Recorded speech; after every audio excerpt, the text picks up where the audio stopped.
All right, so starting with the activity, they're nice enough to tell us which identity they want us working on to solve this activity. So it wants us to use the double angle formula. So I probably should have had it already open, but make sure you use that worksheet that I've given you, or if anything, you can always use the guided notes. I think the guided notes has some of it, but you would have to have the guided notes for like every module in this to have like a good comprehensive one. Or you can just pick and choose your formulas, write it on the note card. I I honestly recommend that. Um because I know you don't use everything in this, but you do use a lot, especially in this unit. So we're going to use the double angle formula because that's the one they want. They probably want us to solve it a specific way. So double angle, double angle, double angle. So we're going to be turning this into a double angle. So it's cosine to theta. So when we write this, we're going to end it into cosine 2 of theta. Oh, I'm going to do it as x because that's what they have it as, is equal to 1/2. So when we're thinking about this, what I like to think of is we need to get rid of this cosine. So we're going to use cosine inverse. If we don't have a cosine inverse of 1/2, sorry, cosine inverse of 1/2. If we don't have a graphing calculator with us or a scientific calculator, what you would want to do is you want to use the unit circle. So when we're doing the unit circle, we're going to be looking for cosine is equal to 1/2. So when we're looking at cosine, remember, we're only looking at the top half of the circle. And if you forget that, usually they give you parameters. So in this case, they're asking you to look at both anywhere in the circle. If it's from 0 to 2 pi, it's anywhere in the circle.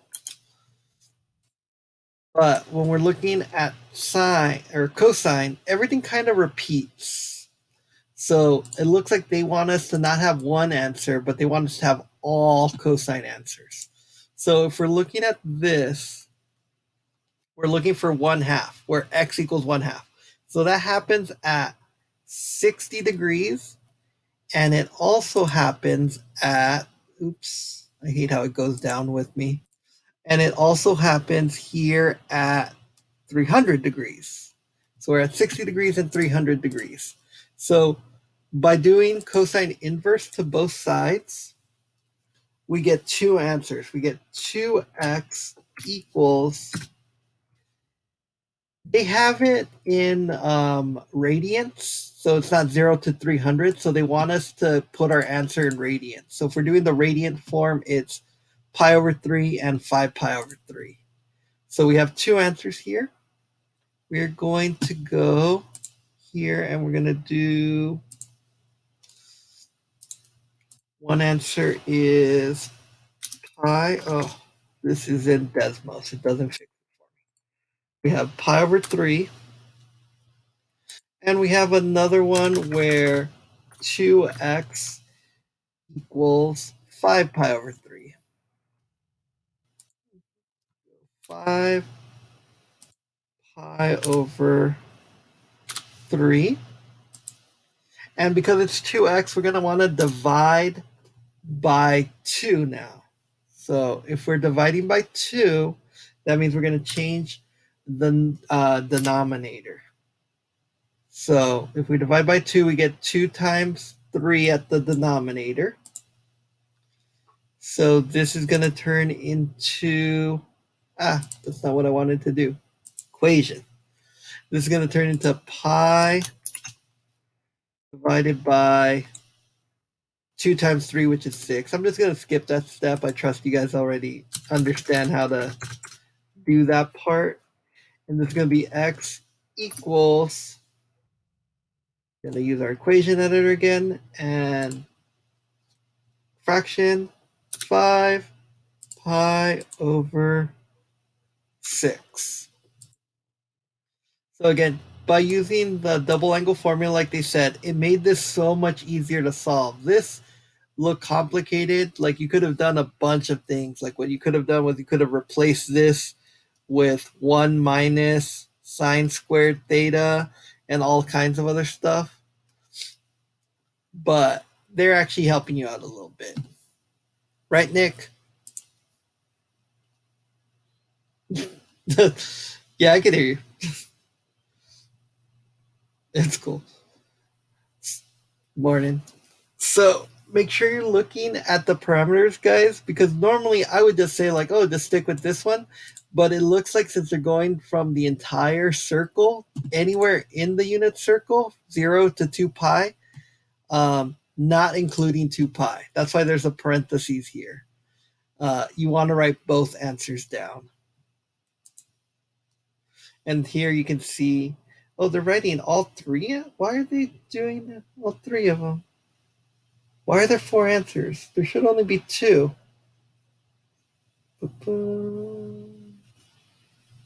2 pi.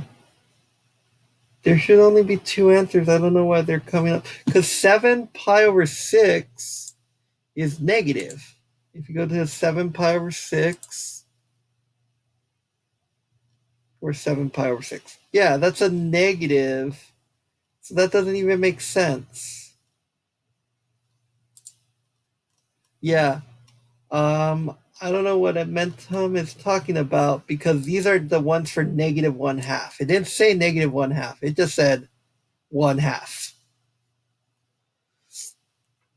All right, so now we're going to use the sum and distance form, or sum and distance. Whoa, sum and difference formula. So we're adding two angles, and this is the sum of two angles. So if we use our sum and difference formulas, going to go to our little formula sheet, looking at the sum and difference formulas.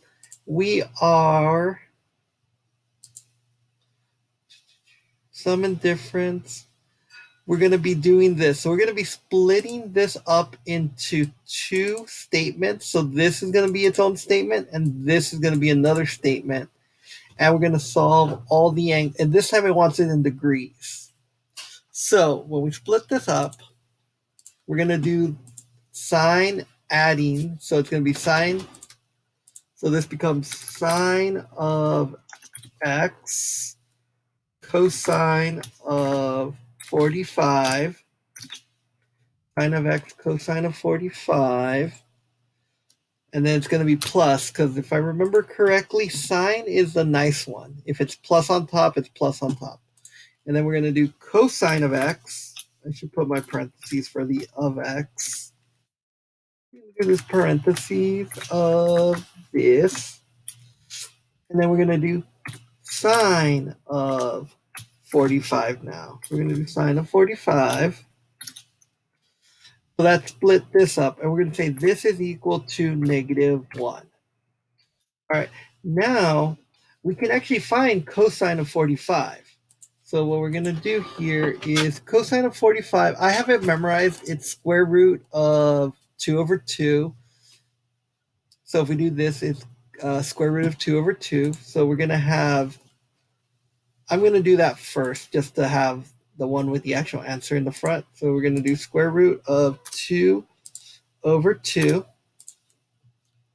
And it's going to be multiplied by sine of x, sine of x.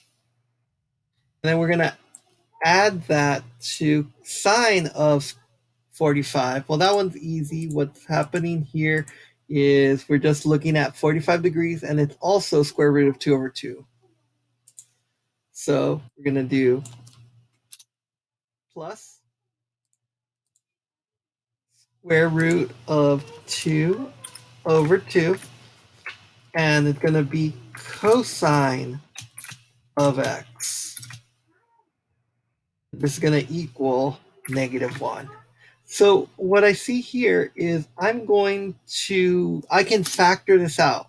Both of these, we can factor out this square root of 2 over 2. So me being lazy, I'm just going to copy this, paste it here, and I get sine of x plus cosine of x, and that's going to equal -1. But in order to do this, so now I'm multiplying this.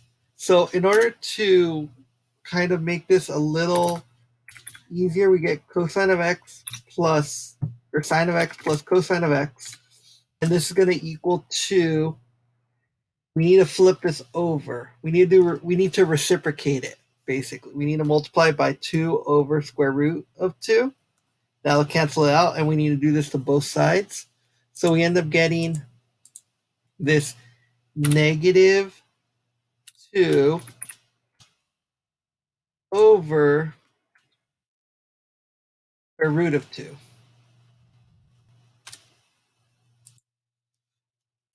So the problem with this is a little weird having the square root at the bottom. So what we can do is we can rationalize it. I'm sorry, I usually don't use the wording for it, but we can rationalize this to be once we're just multiplying it basically by the bottom root. This makes it square root of 4, because square root of 2 times square root of 2 is square root of 4. So this becomes 2, and then -2 square root of 2. So we're going to rewrite this as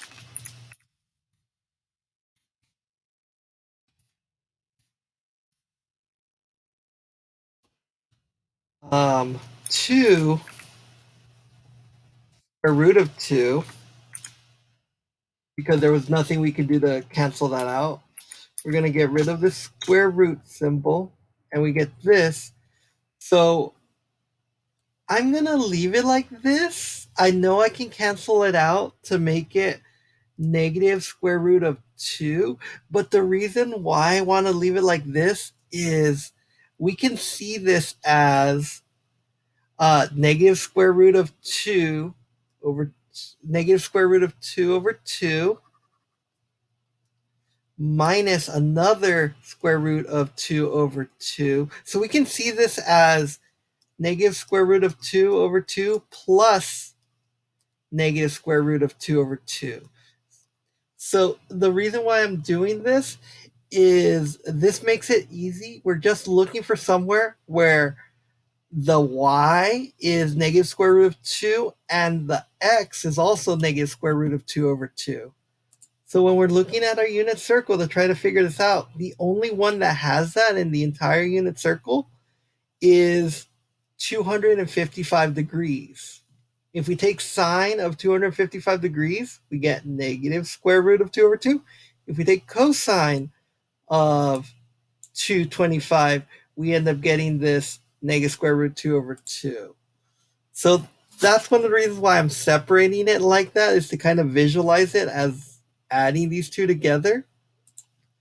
So by doing that, we can say that x equals 250 degrees.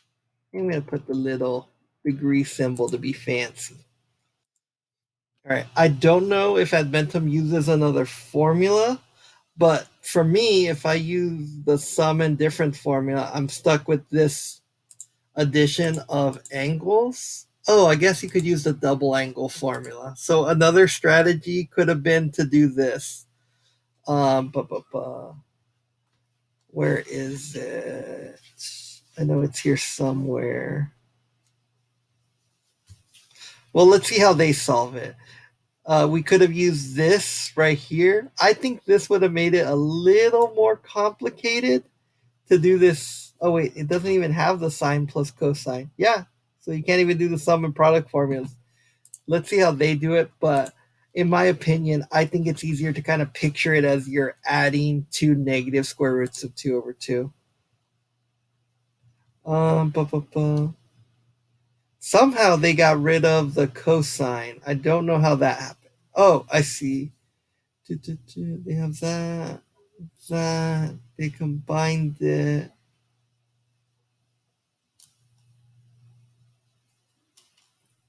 I feel like there's a typo there somewhere because I don't know how they got rid of their cosine of x.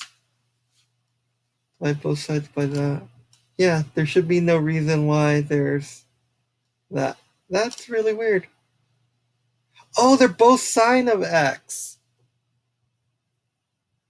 Well, either way, I still got the same answer. Except they have the additional one. Why didn't any of you guys correct me? I thought this was cosine of x. That makes this way easier. And this is a difference. Well, we got the same answer, and that's all that matters. Um, I, I just I just saw this as cosine of x, and I thought it was still sum. Wow. Oh well. That one I don't feel bad about. All right, now I'm definitely going to be paying attention to my trig functions here. All right, now it wants us to use a Pythagorean identity. So one thing we can do if we're looking at Pythagorean identities, we're looking at cosine squared x plus sine squared x equals 1. Another way of phrasing this is 1 minus sine squared x is equal to cosine squared x. What I did was I subtracted this and moved it over here, and then I kind of switched them around. So if I wanted to do this, and I wanted to get really crazy, I don't know how crazy they're going to get with this, but I'm going to see what I can do here. I'm going to first rewrite this to be, and I have to use the equation editor, unfortunately. First, I'm going to split this 2 up into 2 different ones. And knowing that Mentum, they're probably going to find some way to make it like seem way easier than what I'm doing. But I know this is going to give me the answer, so I'm okay with that. Equals 2 cosine squared x over the fraction of, oh wait, it's not x. 2. All right, so we have this so far. This is going to turn into sine. This 1 is sine squared x plus cosine x. So sine squared x plus cosine squared x. So that's just the 1. So I'm replacing that 1 with this. Next, I'm not going to replace this 1 with it. I'm just going to replace this with cosine squared x. So I'm going to do plus cosine, or actually, I just realized something easier. This sine squared x is going to subtract with that. So I don't even have to make this as hard as I thought it was going to be. So this cosine squared x is going to subtract out with this sine squared. So this sine squared x subtracts out with this one. So that makes this a little easier. So what I'm going to do here is I'm going to do equals 2 cosine squared of this half angle. And we're probably going to have to use a half angle formula here in a bit. But for right now, hopefully this is making sense. I'm replacing this one here. And after I do that, I end up getting this. Let me move this up. I end up getting this cosine squared x is equal to 2 cosine, doesn't work that way, squared of this fraction x over 2. Now what I can do is I can, saying this is, okay, saying this is the same thing as saying cosine of x squared is equal to 2 cosine of x over 2 squared. So I can square root both of these. So I'm going to do that. I'm going to square root both sides to kind of cancel out these squares that I have here. So in order to do that, I'm going to do cosine of x equals the square root of 2, because we have to take the square root of 2, times cosine of this half angle. I'm going to put a little time symbol here so we know that it's not in the square root and it's over here. All right, so now I'm going to want to use a half angle formula here. So I'm going to replace that x over 2 with one of the half angle formulas, because we're literally taking half of an angle. That's why I know it's a half angle formula. So where are the half angle formulas? Here they are. So, oof. Maybe, oh, I should have replaced, never mind. Because of this squared, I'm not going to do that step where I square root it. Apparently, that cancels out anyway, because I forgot the half angle formulas have a square root on them. So, should have replaced the half angle formula first, apparently.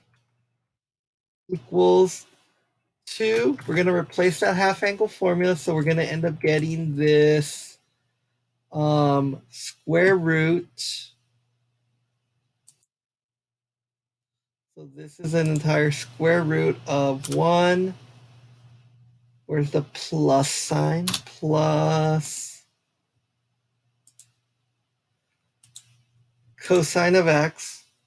Cosine of x. All of this is over. I like how the square root expands, but it doesn't expand the parentheses. I don't know what's up with that. All over 2. All right. And this is going to end up being squared. So remember how I said that this is on the outside? So this ends up being squared. So it's not really affecting the 2. So the square root is going to cancel out with the squared. So we end up getting this cosine squared x equals, and because this is canceling out, the 2 and the 2 cancel out. So we end up getting 1 plus cosine of x. Oops, it's supposed to be a plus.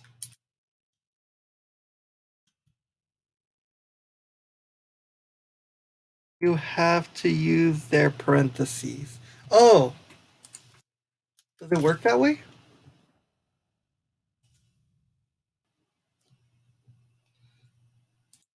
So it does. Thank you, Andy.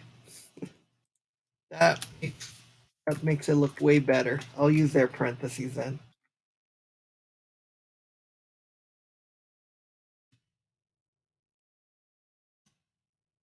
Oh, that looks so much better. Thanks for the tip, Andy. All right, so that's going to cancel that out. I'm not going to fix the other ones because I'm too. It just really bugged me for this one. Okay, and the 2 and the 2 cancel. We're left with this. So here we can write a quadratic. So what I mean by that is we can write it as cosine squared x minus cosine of x minus 1 equals 0. And the way we can think of this to make it a little easier is think of this as x squared plus, or plus, minus x minus 1. Well, if we're looking at this, if we want to box method this, x squared goes here. We have a negative x here.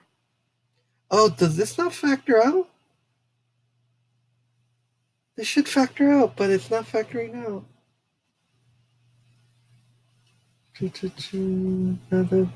This does have to cancel with that. Like it has to cancel out with that. Give me a second. Because this doesn't factor nicely. I was hoping this would factor nicely. That's a 2. That is a squared. And according to how this works, it would be 2 times cosine x over 2. We would square like this.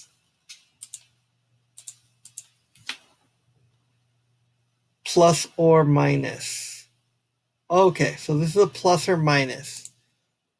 That might be where I'm getting confused here.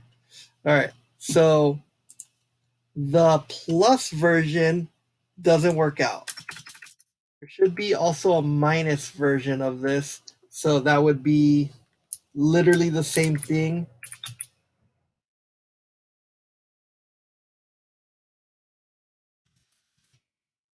Literally the same thing, but it's going to be minus 1 minus cosine. And that one, when we bring this over, becomes the same thing, except these have pluses now. Which I think is way better because I'm pretty sure we can solve for. Nope, we still can't solve for that one actually, now that I realize it. This is as far as I can get based on what they gave us. So I did this, did that, got cosine squared, sine squared, using the half angle formulas. They cancel out. This is squared. Yep, it's squared. That's as far as I can get. So I'm getting no solution. Let's see what Edmentum tells us. Edmentum says we can fact. Oh, that makes way more sense. Okay. Where'd they get the. They got rid of their 1 somehow. How'd they get rid of their 1?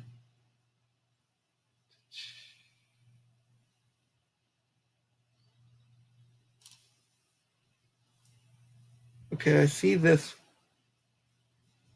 They just replaced this with that. Alright. I don't know why that became a 1. 1 cosine squared. So they didn't split up their 1 like I did. I decided to split up my 1. So that's what happens because. Oh, I never got rid of this 1. This would turn into that. I accidentally got rid of my 1, which would cancel out the 1. Okay. Sorry, guys. Let me kind of go back here. What happened here was I did this here, but I forgot that I still had a 1 over here. So that 1 still exists here.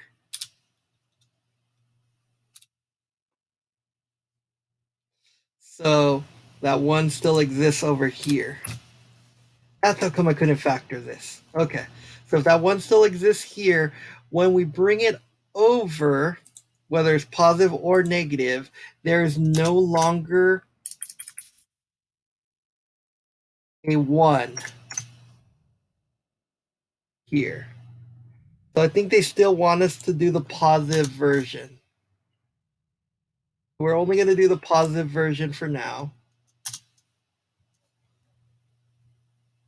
So sorry about that if you guys wrote that down.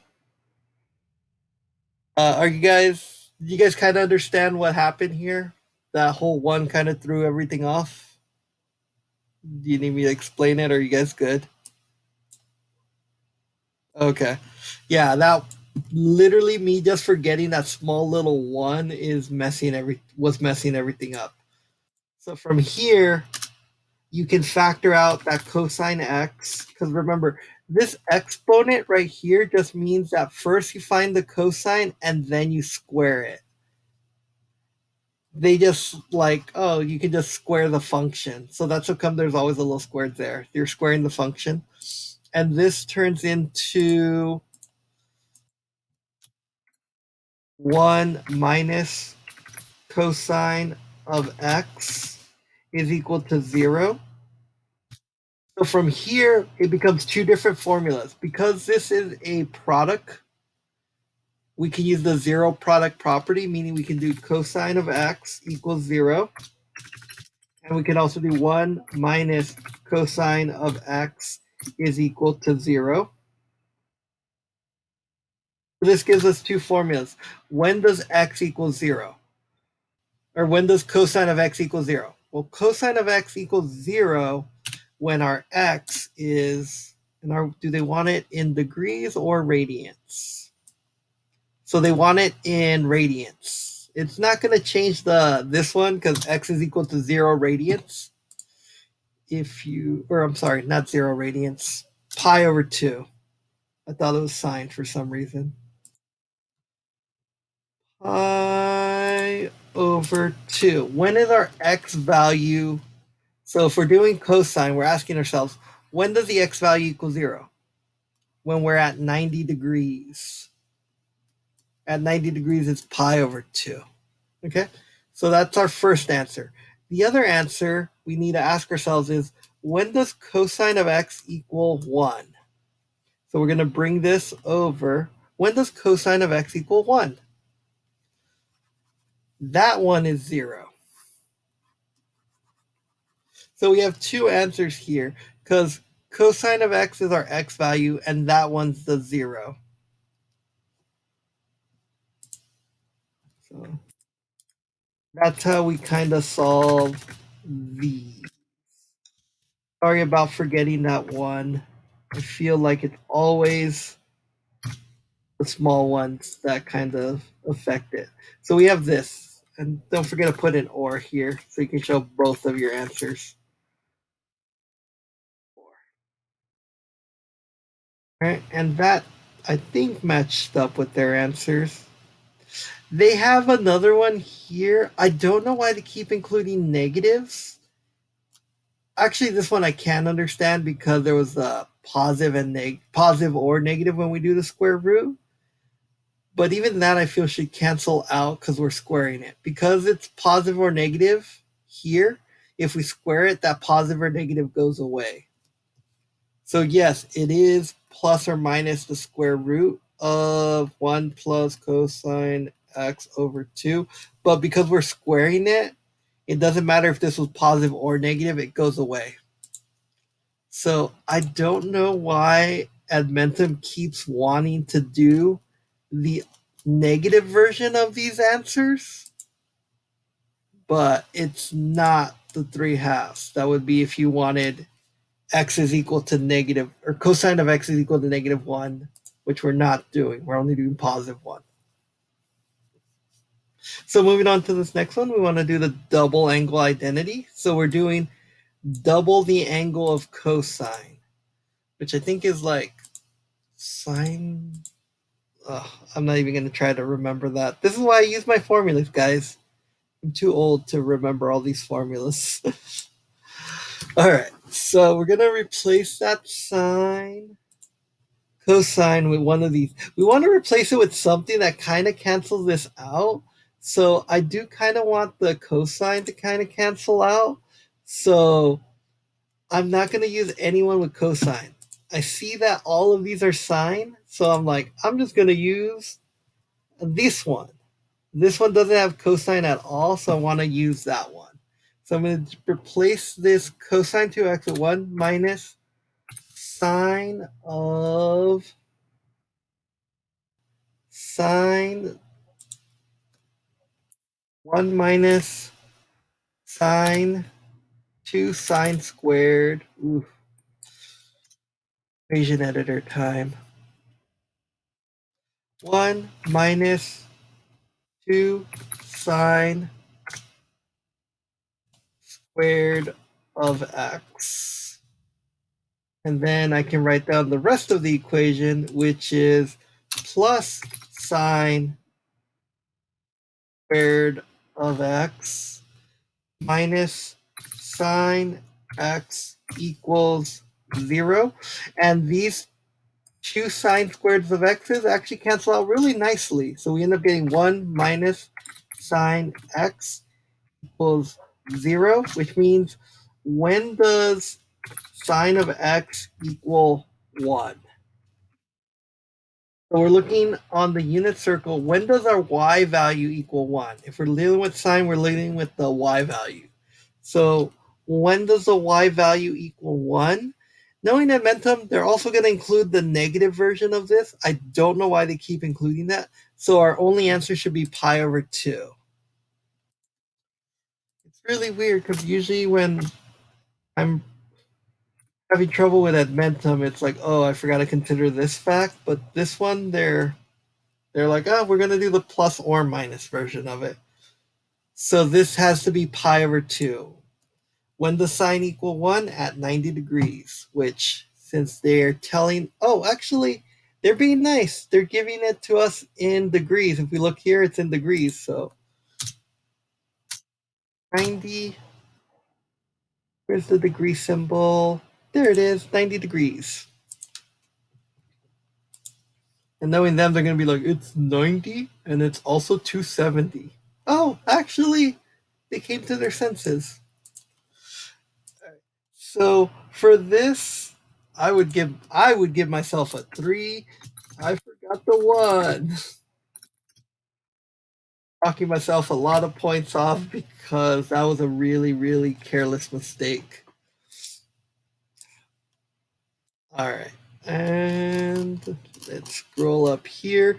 So here they're just showing us that there's multiple ways for us to be able to solve a function because all of these change how the function is. Multiplying it by something changes our amplitude.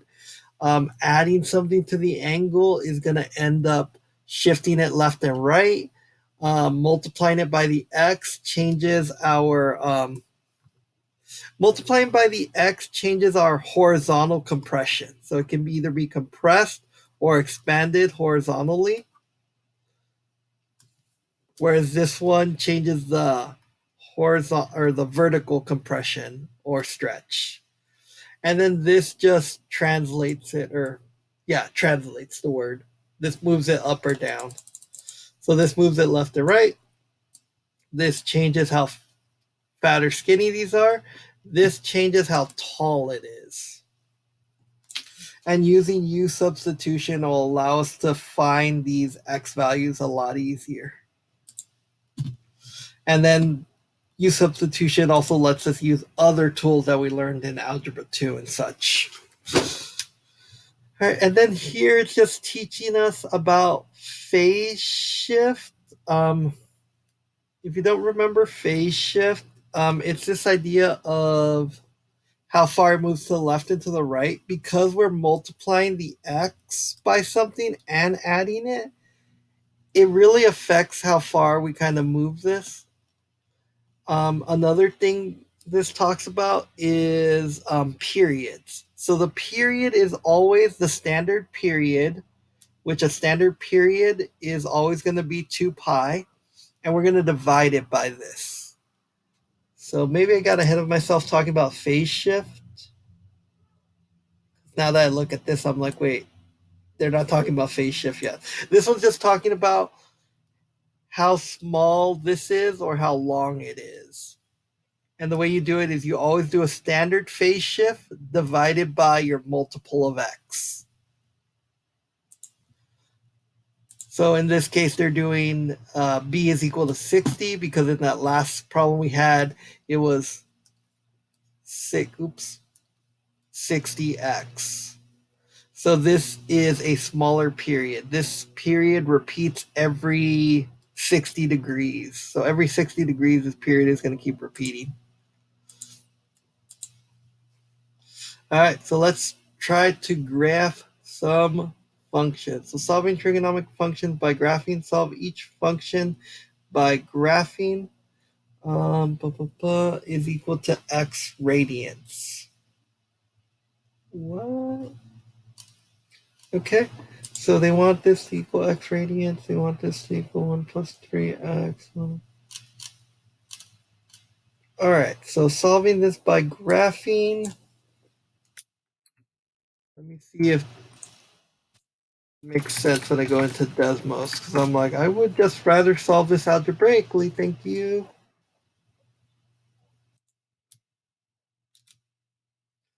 So equal to x. So we have this. Oh, I see. They want us to solve for the intercepts. So if we solve this by graphing, all we have to do here is literally just, why isn't it giving us the zeros?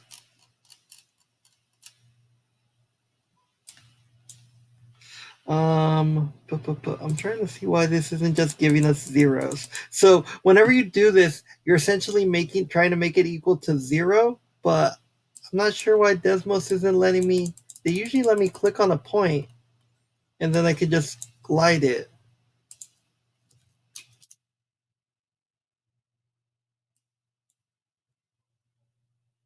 Hmm. Um, well, I don't know what's up with my Admentum, guys, so I'm just gonna do this and you guys can find the answer that way. So we see, oh, I see. That makes way more sense than just finding the zeros. Although this should also help us. So what they're just doing here, the way they want to solve it is instead of plugging in the equation and solving for the zeros, they're like, hey, let's treat this like two different formulas.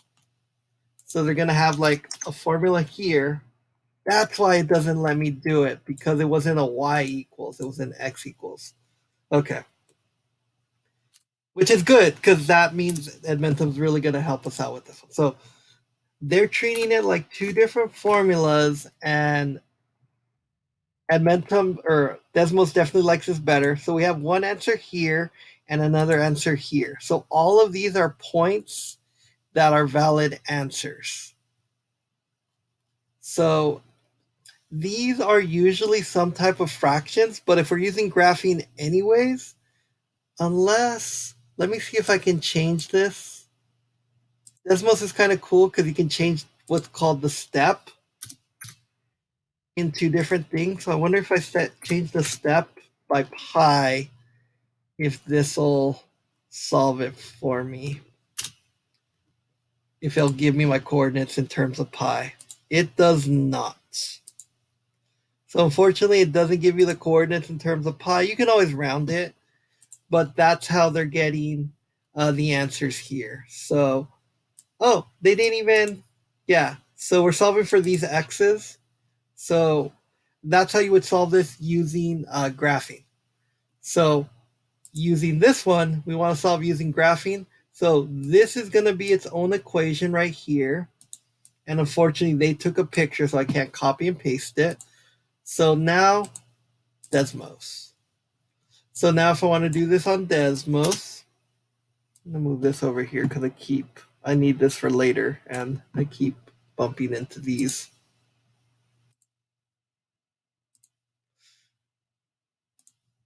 Oh no, that was my unit circle. Oh well.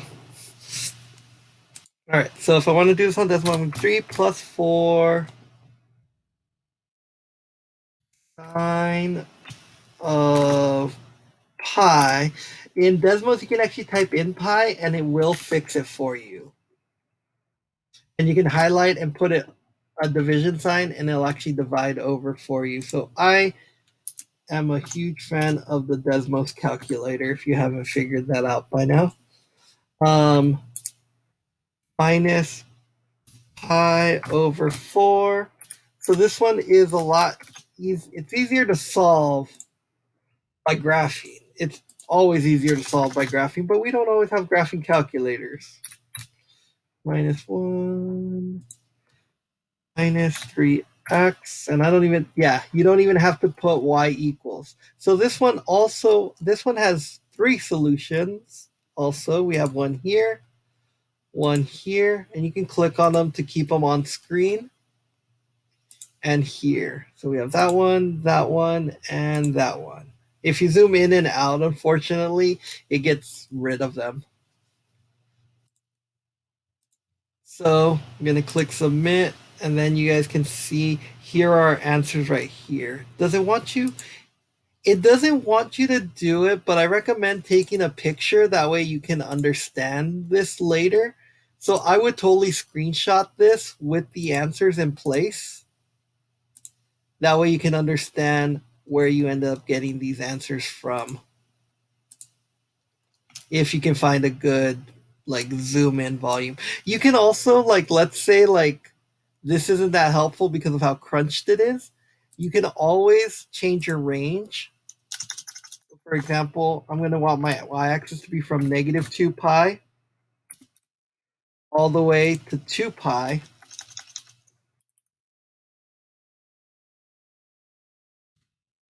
And that makes this a little easier for me to kind of click answers here. I don't think that one's it. It's this one. Okay. And then you're only writing your x coordinate. You're writing the x value. The other way I did it also works too. And I'll show you why it works. I just wanted to wait for like a complicated one.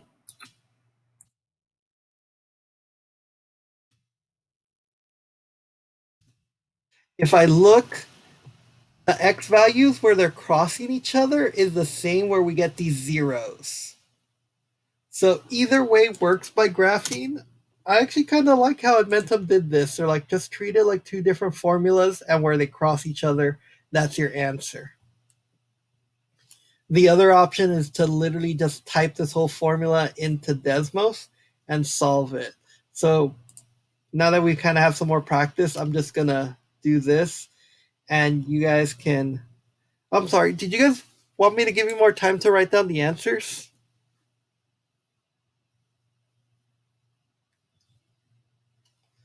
Okay. All right. All right. So I'm going to give myself a 4. And I was like, I was solving for the zeros instead of doing two equations.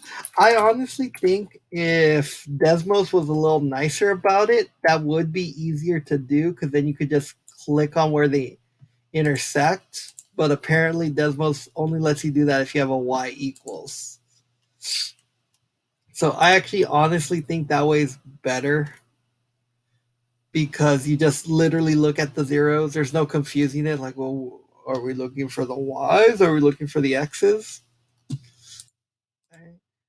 And moving on to the next one,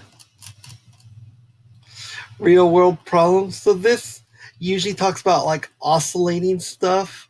I remember there was one in Algebra 2 where it's like, oh, there's a Ferris wheel, but the Ferris wheel is so high off the ground. What's the min and max of it? And you could technically use trig functions to solve it because you were talking about the height. So because this thing keeps repeating in a circle, those are some like real world scenarios where you can use trig functions. Anything that you know is going to keep repeating the same values over and over again, you can use what's the word for it? Sinusoidal. Sinu.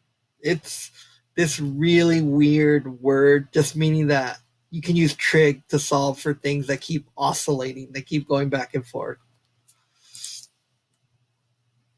All right. So, for example, I would recommend watching these because they probably explain these a lot better than I do.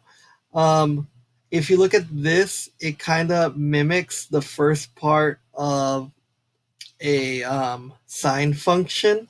So you can use sine to measure this, and they're pretty useful because this has to deal with 90 degrees. So watching these little clips, I think, does explain it a lot better than I would do it, to be honest. So let's say we were solving for this. We wanted to solve for discharge. So they're doing a cannon, and they want to figure out how high the distance is after 1 second. So in the months, the discharge more than this much. select the answer to solve. Okay, so I would honestly just plug in this for time to isolate the trig function. If they're giving you a function and they're giving you the t, why do we need this? In which month does it discharge this? So first I would plug in 1 for t. They want us to isolate the trig function. I don't know why you just wouldn't plug in 1 for t and then figure out what the period is. So you would plug this in for dt. I don't know why they're giving you the 1. All right, so we're just going to plug this in for dt. I'm a little confused at why they're giving you where t equals 1. All right, so we get this. After we figure out dt, we can kind of move this all over and it simplifies a lot nicer. So once we do this, we're going to use the U substitution. So this becomes ut and that t. Let u be the argument.